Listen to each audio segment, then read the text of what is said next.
Well, I can tell you about Peter Wright. He came to this area after the Civil War in 1867, and he sailed in this area from Quitman, Georgia.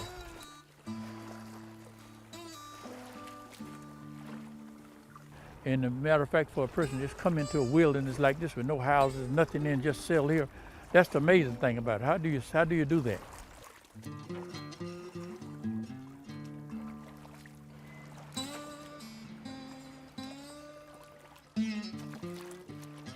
Well, that's a very fitting place for it. It's overlooking the same river that he sailed on, the same river he made a living on, the Indian River. Well, the Indian River was really the lifeblood of the early settlers that came here.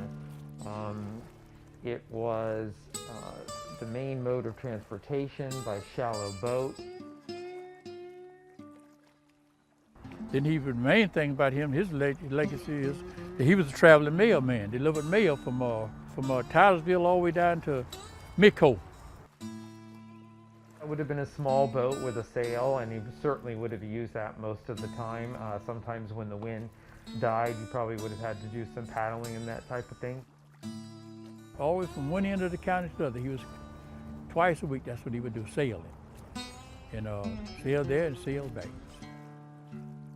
The mail was really the main source of communication for people in those days. So they waited on the dock, basically, for their mail to come several times a week or whenever it came, depending on the weather and storms and things like that. So, he would have had to have been a really trusted individual to get that appointment and then do a great job at it to have kept it in the years as well. Did a job well done, which is to carry the mail, which is very important, to get corresponding, that's what you're doing. Back then, there was no black town, white town, colored town, downtown. It was just one area. So that's why, consequently, he built his house just a few blocks south of here, up on this bluff area. This Peter Wright story had to be true, otherwise it wouldn't have made it this far. You know what I mean? Couldn't have made it this far.